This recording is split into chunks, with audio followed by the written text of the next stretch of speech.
How will we power our future? Can we create a healthy and clean economy? Climate One at the Commonwealth Club is at the forefront of the global debate about energy, economy, and the environment.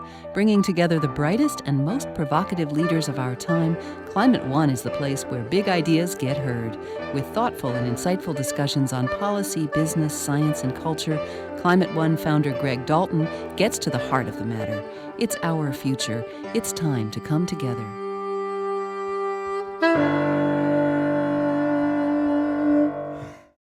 Todd Woody, Craig Miller, welcome to Climate One. Thank you. Thanks. Todd, tell us what some of the recent headlines have been in electric cars. Are they really ready for the mainstream? They're hitting the road later this year in the Bay Area and elsewhere in California. In small numbers, but they're definitely ready for the road, and more importantly, the regulators are working very hard to get the rules of the road established by the end of this year. Now, a lot of people, when you hear electric cars, you conjures images of go-karts and three wheels. Are these are going to be real electric cars? These are real cars, and I've driven a number of them. They range from very tiny cars, small cars, to sedans. So and we're talking about all electrics as opposed to like just the next generation of hybrids. All electric cars. And a lot of these companies are based in California.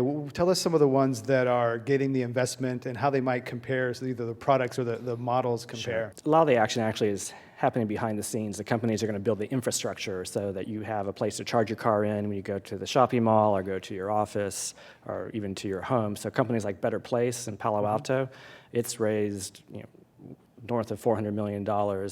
And what they're doing is building the whole infrastructure of charging stations, battery swapping stations. There's other companies like that in the Bay Area. That's the stuff that has to be established first if this market's really going to take off. What about the big companies? We know that GM is doing the Volt. Are the big boys playing in this, or is it startup driven? Probably it's on the automaker side, they're definitely in play. Almost every major automaker will come out with an electric car in the next couple of years. This year in California, you see the Chevy Volt, which is a hybrid. You'll see the Nissan Leaf, which is an all-electric car. They've been very aggressive. Ford's going to bring the Focus electric version of the Focus out in 2011.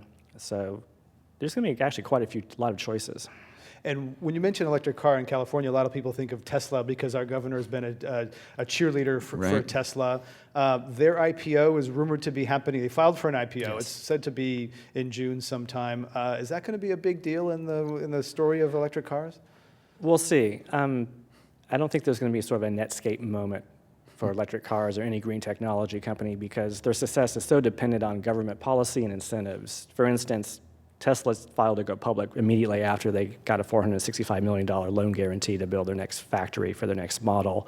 Solyndra, a solar cell company in Silicon Valley, filed to go public immediately after they got a $500 million loan to build their next factory. So that's where the stimulus money went, okay? Yeah, right now, when I talk to venture capitalists and entrepreneurs, one of the first questions that venture capitalists will ask a startup company is, what's the status of your government funding?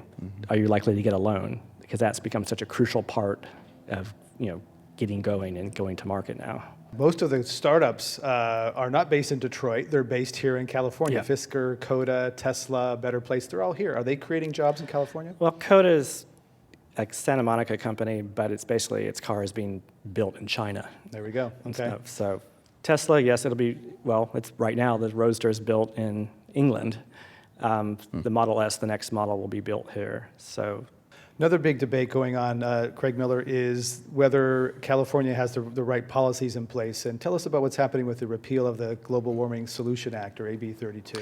Yeah, a lot of people have started to use the word repeal. There's a repeal campaign going on. That's not exactly true. Yeah, it'd be more like a freeze campaign. There are a number of people who are very convinced that the law that California has had in place for about 3 years now, which is essentially the state's climate change strategy, is going to wreck the economy. And there seem to be two schools of thought on this. Either it's going to wreck the economy or it's going to save the economy. We just talked a little bit about all of the green jobs, they're being created. There's a lot of hype around that as well.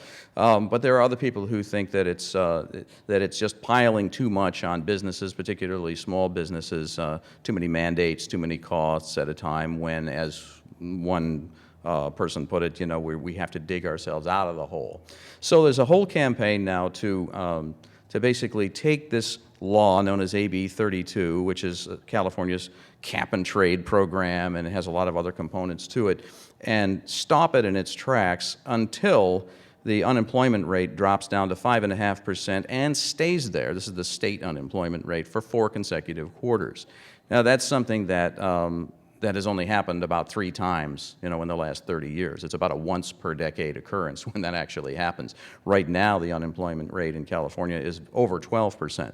And so that could, in effect, mean putting AB 32 on hold, the state's entire climate mitigation and adaptation strategy, or most of it, on hold for basically an indefinite period of time. Yeah, so the environmentalists in other states basically to kill the bill, because once it goes dormant for so long, it may not come back. But to be clear, AB 32 hasn't really taken effect yet. That's right.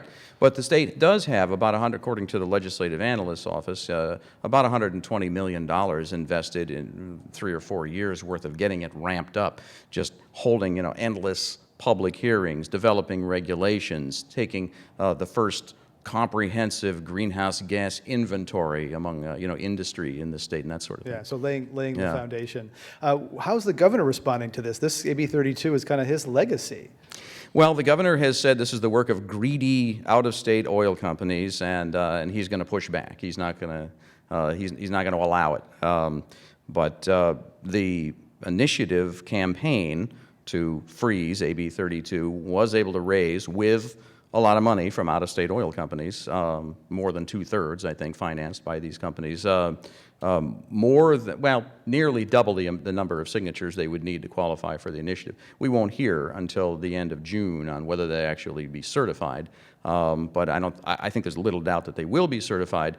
It's already a full-blown campaign. Both sides are armoring up with professional campaign strategists and communications people, and the battle lines have been drawn.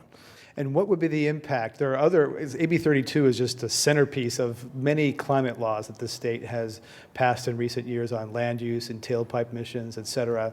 So what would be the impact if AB 32 were frozen? Would the others go forward, and how big of a change would that be? Well, all of the regulations would probably be frozen. Most of the regulations under AB 32 would probably be frozen for until that finally lifts. When they hit the unemployment rate trigger for a very long time. Now, it could happen anyway. There's already a provision in AB 32 that allows the governor at their discretion, at his or her discretion, in times of extreme economic stress, to suspend the whole thing for up to 1 year. Both of the leading Republican candidates, have already said they would do that. So it's quite possible that the thing might end up being suspended anyway. Let's talk about the federal rules briefly. Recently, there was a new climate bill introduced in the Senate. It's getting lots of play. Some environmentalists like it, some don't. A lot of businesses like it or don't. How's that going to play out, and how's that going to affect California here? Well, here again, there are actually 2 bills out there now. One almost forgotten, that was passed by the House narrowly last year, and now the Senate bill, which has just been proposed recently. Both of these bills contain provisions that would either preempt or temporarily suspend carbon regulation at the state and regional level, specifically the cap and trade program under AB 32 that California has been trying to roll out in conjunction with a half a dozen other states and Canadian provinces. Under the Senate bill, the more recent Senate bill, they would simply pull the plug on that. Under the House bill, it would be suspended until 2017. So is that to say that if a federal bill passes, AB 32 doesn't matter anyways? Well, essentially, it either won't matter or it won't matter for a few years, depending on how things go. But basically, yeah, the businesses in general often decry this idea of a patchwork regulation. Sure. They want one set of rules that applies everywhere, and so.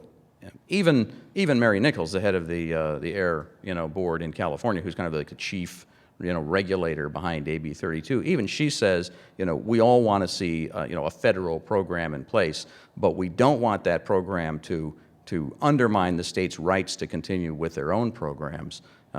They're afraid that the federal programs will end up being not as stringent, quite frankly. And as one state official put it in a conference call with media, they're afraid that the federal rules will end up setting ceilings instead of floors.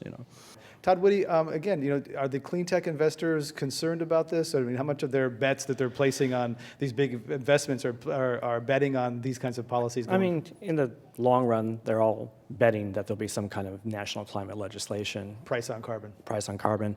And they've actually spent a lot of time in Washington in a way they have not in the past. You see VCs in Washington, you've seen them in Copenhagen, so they've definitely, they've realized they have to get involved.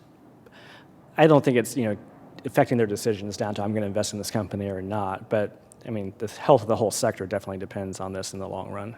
Certainty, whether there is or isn't, they want certainty. Right? What are the rules going to be? Just tell us. That's what a lot of them are saying. Well, great. Todd Woody and Craig Miller, thank you for coming to Climate One. Thank you. Thank you for having us.